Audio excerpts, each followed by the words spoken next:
Hello my viewers, welcome back to the channel. My video title, you know what this video is about. What do the Pittsburgh Steelers need to change? That is what the video is about right here. Today I'm not the Arsenal DB. I am Professor Arsenal, and I will be breaking down to you some things that still need to change. So things that starting from some of our good stuff, our bad stuff, our ugly stuff. I'm gonna break it down to 3 different courses. And I'm a certified teacher. I got my college degree from Hooley Junior University, so I'm very credible. So first we got the good, the bad, the ugly of the Steelers. We're gonna break down some of the things that happened throughout the first few weeks. And then next we have, of course, things that need to be changed. So maybe a coach that need to get out of here, Canada. And then maybe some other players who may need to get benched, Wallace. And then maybe some players who need to start, like Joey Porter Jr., Buddy Jones, and etc. And then we also get down to the last part of the video, which will break down the remaining of the schedule, talk about the matchups and what the Steelers can do over that course and what the Steelers need to do to make sure they see themselves in the dance, which is the playoffs. So without further ado, let's get straight into this video now. The good, the bad, and the ugly of the Pittsburgh Steelers. Welcome to the bye week analysis. As you guys seen the intro from minutes ago. We're going to start off and break down the good, the bad, and the ugly of the Steelers so far. And they first 5 games they played so far. They're in the bye week right now, so we're going to break down the good, the bad, the ugly. I'm going to start with the bad and the ugly, because they're going to end off with some good news. We're going to start with the bad, and we're going to start with some of the ugly stuff that happened. So the ugly for the Steelers is the offense can't play. The offense can't call a full game as well, and the offense cannot score. You rarely see the offense go down there and be able to get in range. The past 2 games that we've seen, the game I was at the Texans game, we couldn't get past the 50-yard line too much. We kicked the field goal, and we kicked another field goal, I believe, and we couldn't get in the end zone at all that game. And that was also, I'm gonna also watch the Ravens game when the Steelers played the Ravens this past game. They won the game, 17-10, but it took the 4th quarter for them to get a touchdown. They kicked some field goals. They even got a safety. The defense playing lights out, and the special teams playing lights out. Besides that fumble that happened, but they was playing good football too. But it took the 4th quarter, took a go ball to George Pickens, beat that man-to-man coverage like that. It probably was an audible like Kenny Pickett. You saw Matt Canada reaction in the booth. He probably like, hey, I didn't call that play like that. He didn't look too excited, too happy about that. Even if you didn't call a play, you should be happy and we kind of scored. But the offense just looks washed. It looks washed. It looks toasted. Whatever word you want to use for the offense, the Steelers got to find a ways to kind of like maybe I don't know, revamp the offense and do different things, because they have the talent there. There's no more excuses. Remember I said at the beginning of the season, the Steelers got the O-lineman they want. They got the different guys, and they got the pieces with the running game they want, the receivers, tight ends, and stuff. They got the quarterback that they wanted to as well. They drafted. So there's no more excuses. You got everybody you want. You got the guys you want. There's no more excuses. You should go out there and be able to put up and call a full entire game and put up some big-time numbers. But for some reason, they can't seem to go out there and do that. So we're going to see what happens and what shapes out. But the offense just can't put points up. They can't get the ball on the field. We can't see a complete game. We might see maybe 2 or 3 drives at the entirety game, of like us going out there and doing something. And the Steelers only got in the red zone the last game, too, only once. Only once. The touchdown was like a 49-yard touchdown. They only got in the red zone once. And that tells you a lot of what you need to know. And I know we top the AFC North right now, which is good like that, but you're going to have to find a way. If you want to sustain that, being top of the AFC North, you got to play the Rams, you got to play some other teams too, the Cardinals as well. You play the Seahawks as well too. You got to play the Browns again. You got to play the Bengals twice. The Ravens again as well. You got to play some tough games too. So if you want to keep yourself above that, and a lot of these AFC matchups too that we have coming up too as well, you got to make sure to get the offense going. I know we're not going to be able to score 30 points every game. We're not asking for that. We're just asking for a capable offense to go out there and give us like mid-20s at least every game. I'll take 24 points a game. I think right now we probably averaging like 14 points a game, 13 points per game.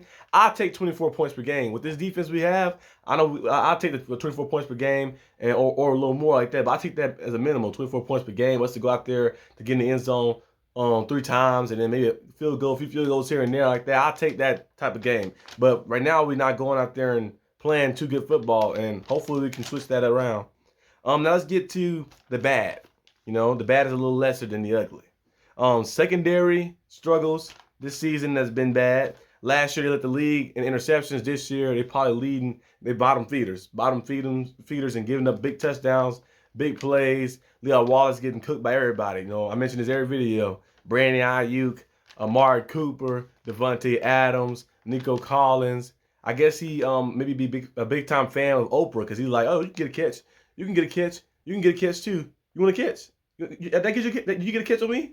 Come on, you can get a catch on my side too. I think I could go out there and get open on Levi Wallace, hit him with a double move or something. That's how bad he playing. And like he plays so soft coverage. So when you play soft coverage too, you expect at least be able to be sitting on a route, you be able to run up and make the play to maybe deflect it off or maybe get the tackle. Can't do that either. He can't tackle the ball, he can tackle the players, can't get to the ball, can't play the ball in the air. He had 2 interceptions that one game against the Raiders. One of them was given to him by Jimmy Garoppolo. That's the end of the game. And then the other one, he got in the middle. I give him that one right there. But those 2 interceptions don't avoid all the big time plays you allow. So they gotta do something about that. I'm gonna get into that later in the video.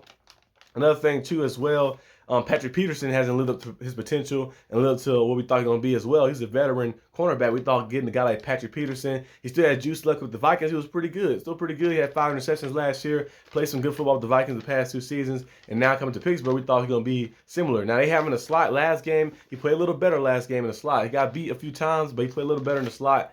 But Patrick Peterson hasn't been the same. I think he'll have a Joe Hayden type of season with us. Joe Hayden, who's a veteran, and we signed him. But he made a Pro Bowl with us, and he played very good football. He was good enough to help us and help our secondary too. Patrick Peterson is not playing like that, so hopefully he can try to find a way to give himself rejuvenated and get back to it. Maybe we keep him in the slot, full time would be better for him or something. But we got to find a way to do something. Now let's get into the other thing. What's the name? The good. Oh, actually, I missed something. I missed something on the list. Part of the bad. Too inconsistent, especially in the run game, in the rushing attack. Yeah, that's one of the main things too, because the scheme they run for some of the players are wrong. Like if you had a guy like Najee Harris who is powerful guy, he's about 240 pounds, 45 pounds ish. He's powerful. Why would you give him handoffs from the gun? Handoffs from the guns and all these extra movement and the extra outside things. Wouldn't it be better if you got him things downhill? We've seen his success when he come downhill. When he's when they in the I formation, when Kenny Pickett under center, maybe add a little pistol formation or make some things and try to mix it up a little bit. But we see him better when it's downhill. When it's a single back in the backfield and he's like that coming downhill, looking like a bull, running downhill. And he make things happen like that. He's shifty and he's powerful. He make things happen. So why we keep giving the ball in the shotgun formation and that's not his strong suit? That's more like Jalen Warren. You get Jalen Warren the ball in shotgun formation. He has that burst and that speed. So him getting the ball right there and this explosiveness and quickness, he can probably try to make and get a couple yards here and there. And the outside runs too, outside the numbers. But Najee, we need the power run scheme. We need to put that big 12 personnel out there. We need to put maybe a fullback out there, the lead blocker too, and that power scheme. And then especially later in the game, teams get tired of trying to tackle him. We see in the Texans game, they actually used Najee well. He's 74 rushing yards, but we couldn't run the ball like we wanted to because we got down by a lot. But they actually used Najee well. He had over 100 scrimmage yards, had 74 rushing yards. He was playing better and better. And the game before that, he kind of had a solid game, an all right game too. He had 40, 50. So they was kind of on the right path. And in this past game, they kind of knocked off that path again. I know Najee Harris always started off a little slow in the season, but he had back-to-back 1,000-yard seasons. Had 1,200 rookie year, had 1,000 his second year. 20 total touchdowns the past 2 years for Najee Harris. So he's not no scrub. He's a good player, Pro Bowl player as well. Amazing player, the first Steeler running back ever to start his career off with back-to-back 1,000-yard seasons. So he's not some pushover find So they need to find a way to just keep the scheme, like downhill runs. And make it even better too. You can get Najee start running downhill and you set that play action up. When Kenny under center, play action up, he can roll out and maybe find a guy, George Pickens, or one of the tight ends, Connor Hayward or Pat Freiermuth, and we come back healthy, and Darnell Washington, who was open a few times too in the last game, and get the ball a lot. But you got to find a way to utilize and create the run game going, get the run game going. Maybe use 22 personnel. We've seen the 49ers do a lot. They'll put Deebo Samuel and McCaffrey in the backfield, or they might mix it up. I think Elijah Mitchell was injured, so he didn't play last game, but they might do a mix and match. But so we're going to put Deebo Samuel in the backfield. We're going to put Connor Hayward in the back. Christian McCaffrey in the backfield. Steelers might need to do that. Maybe Najee and Jalen Warren both in the backfield. You may do a motion Jalen Warren out wide, call a play, fake it to Najee, throw a screen to Warren. like that, or you fake it to Najee, fake it to Warren, and toss it back to Najee, or do something. Like, you get crafty with it and like just create some different mismatches. Connor Hayward is a guy who is very versatile too. Put him in the backfield, let him go out there and create some mismatches and just do different ways. Like, you have too much talent on the roster to be calling these run pass plays. Run, so shotgun formation, run up the middle, gain of 2. Shotgun formation, run up the middle, gain of 2. And then pass the ball, and most likely it'd be like some type of like bad play design. Everybody running the same route. Like, why we got 3 guys on one side running a corner route? Like, what's the purpose of that? We're leaving the middle of the field wide open. Nobody's gonna run a dig across the middle. No one's gonna do anything with like it's kind of guaranteed to get open or hard to cover, like some crosser routes, some digs, some deep post routes, maybe some comeback routes. Just trying to mix and match it. You know, some slanting goals. We can start seeing some more double moves on the outside too. Got a guy in George Pickens. Imagine he kind of like Kenny like pump fakes on slant, and then he like kind of go out the sluggo route and get down the field. We need to try to open our playbook a little bit more. I know Jesse Johnson, when he get back too, he's a very good route runner too. So we need to open our playbook a little more. And that's why Matt Canada kind of has to kind of go. And which leads me to my next thing, which is the good. Wait, before I get to the next thing, the good. The good is George Pickens. Like I mentioned, George Pickens is good. You know, we know Najee Harris is there. He has his moments here and there. They need to start using him more. Jalen Warren is showing some good stuff as well. Darnell Washington's been playing good. Broderick Jones been playing good football too. His first start last game playing good. Joey Porter Jr. and all those guys been playing good. So we have you see some of the players. Of course, TJ Watt. Man, what's the James Brown song? I feel good because I got you. Because I got TJ Watt. Yeah, TJ Watt on the field, and it makes everything so easy. And then with Alex Highsmith, the way he's playing too, the way he's emerging as an elite pass rusher too, you're like, man, I got 2 guys. I have TJ Watt. I have Alex Highsmith. You can get with this, or you can get with that. I got both of those guys on the line and the edge rushers who can wreak havoc. We're seeing Alex Highsmith with 2 strip sacks, 2 key strip sacks too. One against Deshaun Watson against the Browns, and the one against the Ravens too that can help you seal the win away. TJ Watt, big time plays too. He has 8 sacks already. Those guys are going to finish up there on that list. I predicted the season starting in. I said I believe Alex Highsmith probably have about 14 sacks, 14 ish. Sacks, 15 sacks maybe. But I think he'll have a lot of forced fumbles because when he get there, he forced a lot of fumbles. Last year he was tied first in forced fumbles, but he get there, he get a hand on you. He's great at punching the ball out. I think he'll lead the league in forced fumbles. I think TJ Watt is going to lead the league in sacks. These guys are a dynamic duo, and it's good to have that because TJ Watt is 29 years old, but turned 30 I think in a few days. I think he turned 30 in October, November, something like that. Turned 30. He's gonna be here. He's still in his prime too, of course. But Alex Highsmith is a young player who's playing very good level too. So you have like one day TJ Watt in the future, far in the future, maybe 5 years from now, he calls it a career, maybe 5-6 years from now, calls it, but say, okay, I'm 36, 37, I'm retired from the league, and then you have a guy, Alex Highsmith, who's already here and who's playing good, and then you got Herbig behind him, who looks pretty good too. So the Steelers always find edge rushers, and they know how to build them up well and find the right guys for the right scheme, the right scheme too. So I know about the defense. Coach Tomlin is a great defensive mind. I know sometimes everything not gonna be perfect, of course. I think sometimes his secondary kind of be lacking sometimes, but his pass rush and getting to the quarterback has always been top key for him, being able to mix and match and create them different blitzes, his own blitzes, man blitzes, and all type of things. The way he can do and manipulate and get the scheme going and get guys there. But hopefully we can see some new changes that need to be made too as well during this bye week, which I'm going to get into right now in the next part of this video too. Okay, guys, the next part of the video is things that need to change. Some things that need to change actually for the Steelers. I believe the first one is the number one answer. Like if it's a Jeopardy, it was like, okay, what is the major problem with the Steelers? What is Canada? That is the number one answer on here. Canada got to be replaced. Got to be replaced. He got to be replaced.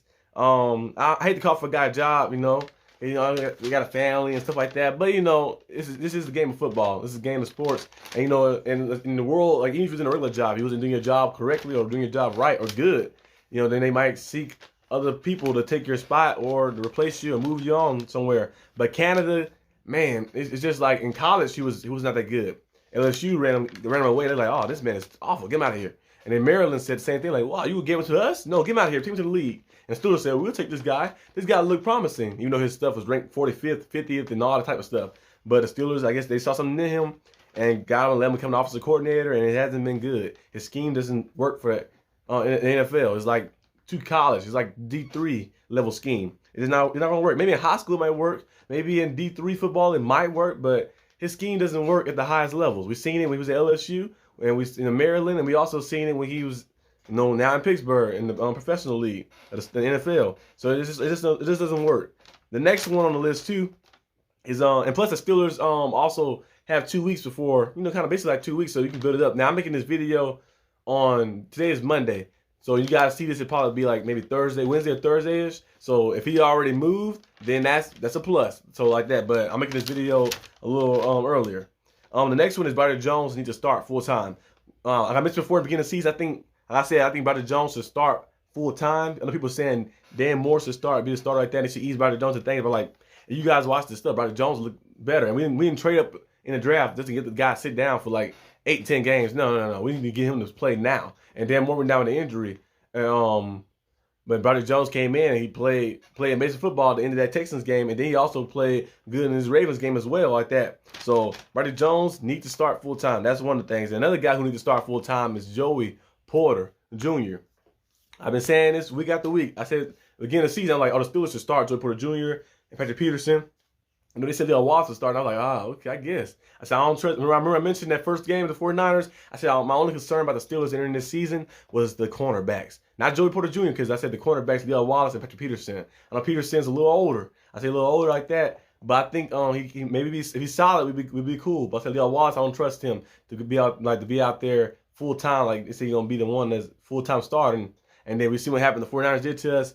And then you see what happened in the following weeks. And Joey Porter Jr. getting like limited snaps. Had some pass breakups in the game against the Browns and stuff like that. But then this pass game, Steelers kind of put him out there more. It was like, okay, put him out there. They moved Patrick Peterson to the slot, put him out there, and they put Leon Wallace out there too. I guess Leon Wallace was the best one they had available, so he couldn't find anybody else. Hopefully Desmond King turned out to be better. I know last year wasn't too good, so he turned out to be better. Maybe you can use him as a starter as well, and Leon Wallace and him can maybe even battle it out and like miss a match here and there. Maybe I don't know, James Pierre's still on the team, right? Maybe James Pierre, he have his moments. He might go to somebody. Cause I feel like the only make change, you got to like make change. You can't say padded practice. That's not gonna change anything. It's gonna make you more sore or something like that. Padded practice not gonna change anything. We'll hit harder in practice. We're gonna run this play. No, they don't change anything. To make change, you gotta say, okay, I'm gonna start making some examples. I'm gonna say you're on the bench.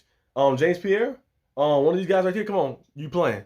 Like that, you be like, oh, they bench him. Let me step my game up real fast. They benched that guy right there. He was starting the first 4-5 games. Like you right here, you're on the bench. Like that's how you make change right there. You start benching some players, benching some names. You like think they're supposed to be kind of like privileged to start. Not here. You got to earn your spot every week. So you on the bench. So that's what Coach Thomas got to start doing a little bit. And I think he gets some guys, especially in the secondary, to start playing better and start uploading themselves and like playing better football. But that's what we got to do, though. I think Joey Porter Jr. got to start. He had his first interception against the Ravens, too, his first career interception. He matched Odell Beckham step for step.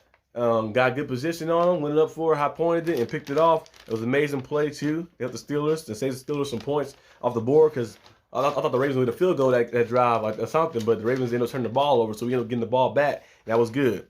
Another thing that needs to happen, too, the Steelers need to use, like I mentioned earlier, they need to use more 12 personnel. Darnell Washington is a great player. Great blocker. And I gotta see him. We gonna do more in the pass game, but as a blocker, man, he's blocking well. You look at some of the film and see the way he go out there and the way he just like moving people and creating a lot of push. He's playing some good football. So we need to start using 12 personnel and 22 personnel, using double tight ends. I know Pat Fryman was injured right now, but Darnell Washington, Connor Hayward, mixing it up with those guys. 22 personnel, having both backs in the backfield with you and creating some things. Maybe on certain situations we want to do like a certain pass play. Let's do it in different ways because like you can't say my O-line's bad as your excuse. My O-line not doing this was an excuse. No. You can always try to like shift the O-line certain ways and do different things too to protect the O-line, make your O-line look a little better than what it is. We see a lot of coaches around the league do it when they don't have the best O-line.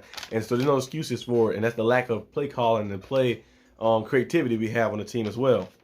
Another thing too, we just gotta keep grinding and toughing it out. Keep grinding, toughing it out, and staying positive, and just playing and try to get better and better every week. We're seeing Kenny Pickett kind of come along a little bit more now.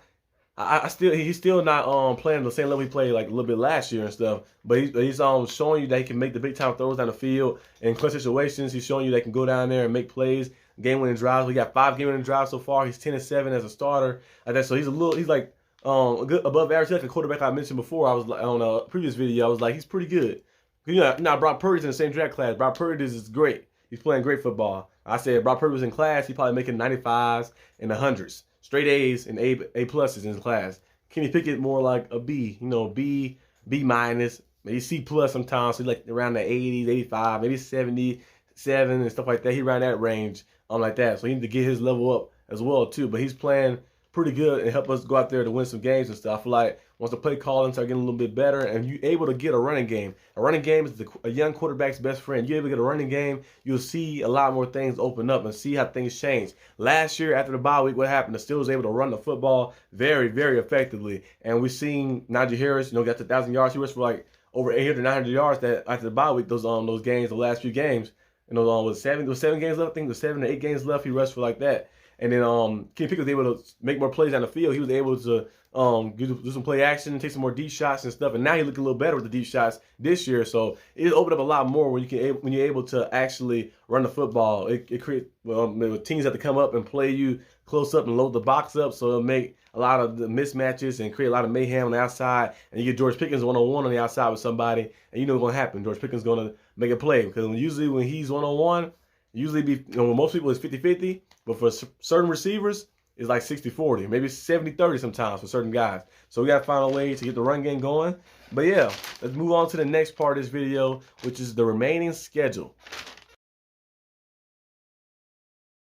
Okay, guys, the remaining schedule for the Steelers. They have a away game against the Rams. That gonna be a game that might be a little that'll be a tough game because the Rams are playing some good football offensively, and then they still have the guy named Aaron Donald who's gonna wreak havoc too. They got a home game versus the Jaguars. That's a tough game too. Home game versus the Titans. It depends on because Titans are inconsistent. They kind of like us a little bit. Sometimes you might see some Titans go out there and play real good, and sometimes you see them play like it look bad. So I don't know what Titans you'll get, but if you get the good ones, it's gonna be a tough game for you. Packers are looking pretty good too. Like they believe they're 2-2 right now. I'm recording this video on Monday, so they haven't played the Raiders yet. So I don't know what's gonna happen in that game. Most likely they should win, but it's still a good game to go against the Packers right there. The Browns, this time you'll be away. We beat the Browns last time in the close one at home, so maybe this time I don't know what happened. Bengals. The Bengals looked better last game, but they played against the Cardinals though. The Cardinals not really a high class team. I know they beat the Cowboys, but that was kind of like a I want to say a fluke, but it's kind of like not really all that at that. But the Bengals, they can get back in the groove. They're gonna be tough to play. You got to play them twice, so you have a away one, the first one, and then you got the Cardinals next. You should be able to go out there and win that game, especially at home too. Patriots, the Patriots, for some reason they always beat us. They be cheating. They're cheating sometimes. We've seen the radio signal where Ben said, Ben and the coaches said the only thing they heard was the Boston radio. It was like a frequency wave that's kind of blocking their communication, so they had to do hand signs and different things to communicate on the field. And a lot of different things that happened. When Jesse James catch, they said it wasn't a catch. It wasn't. He didn't have possession of it and stuff and all type of stuff. So you never know with the Patriots. But the Patriots haven't looked too good on the past few weeks. They got blown out 34-0, I believe, to the Saints. Let's say score. I don't know if they scored or not, but I know it was 34-0 last time I looked at the score. They got beat bad by the Saints at home. I think it was 34-0. And then you look at the week before that, getting jacked up by the Cowboys too. So yeah, Belichick took some big losses. So that might be I think a win for the Steelers. The Steelers can go out there and avoid all the stuff. They get home too this time. So the Steelers will be home. So don't worry about anything fluky.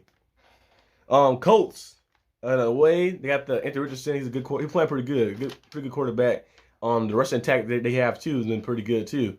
So we're gonna see how that be. That might be a tough game too. Actually, the defense is not bad either. Bengals at home. We'll be at home this time. I think we should be able to beat the Bengals at least once, like that. Hopefully, we can get them twice, but we should be able to beat them once at least. And then you look at the Seahawks. The Seahawks one, that's a tough one too because the Seahawks defense is looking better than what it was last year too. Like that, I don't see it as a super dominant defense, but I think it's a pretty good defense. But their offense look great. Their offense is amazing. It's high power offense. Geno Smith, Tyler Lockett, and those guys look amazing. So that'll be a tough game. especially on the road too. You playing 12th man at a loud stadium too, and we tough.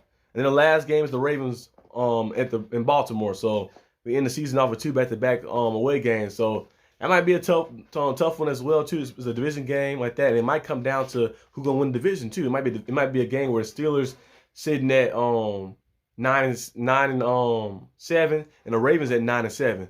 And we'll see who gonna win, and the winner wins the division and go to the playoffs like that. So it might come down to that. And you might, the Steelers win at 10-7 and make the playoffs. So you never know. That game might come down to the wire. So it's gonna be very crazy to see what happens and how it shapes out. But I feel like the Steelers, if they go 6-6 over this course, they'll be 9-8. I don't want to go 9-8 for 3 straight years. I feel like the Steelers got to find a way to go at least 7-5, 8-4 at best. That'd be great. 8-4, that'd be amazing. Go 8-4. Cause I had the Steelers coming into the season. I had them around 11, 12 wins. I said at worst, I said maybe 10, but I said 11 to 12 wins, like around that range. If the Steelers can find a way to maybe go 10-7 or 11-6, especially the way they kind of start off the season, I'll take it. I'll take it for sure. And you're getting that out, and especially the way the division is kind of shaping out to be. The Bengals 2-3. I believe the Browns are 2-2. Yeah, they the Browns on the bye week, early bye week. They're 2-2 or 3-3, something like that. And then the Ravens are 3-2, and the Steelers 3-2. So the division, the way it's shaping out, you might be able to win the division with 10 wins or maybe 11 wins too. So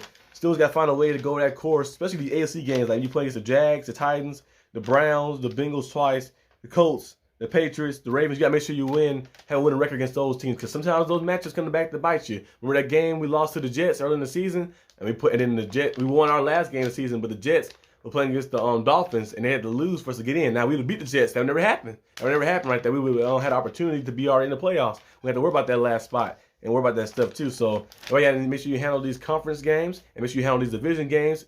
Win the division, and you have a guaranteed spot. So that's the main thing we need to focus on, winning the division so we can get a guaranteed spot and at least a 1 home game for the playoffs. And then you worry about everything else later, about your seeding and stuff like that. But as long as you get in the dance, that's all you need to do. As long as you got to get in the dance. It don't matter how you got your ticket to get there, but as long as you get in the dance, you can have opportunity to become the king, prom king, homecoming queen, or whatever you want to call it. The opportunity to become that Super Bowl champion as long as you can get in there. So I think the Steelers to try to find a way to get in there and make plays and make things happen throughout the season, make some changes in the bye week. But this is all I got for this video today, guys. Hope you guys enjoyed this video, enjoyed this bye week analysis. I know last year I did one that was like 44 minutes, the midseason analysis for the bye week. But this time, I don't know how long this video is actually. I think it's probably like 25, maybe close to 30 minutes. But hope you guys enjoyed this video. Hope you liked this video. If you did, leave a like and subscribe for more content. And I'll see you guys next time on the channel. Peace out.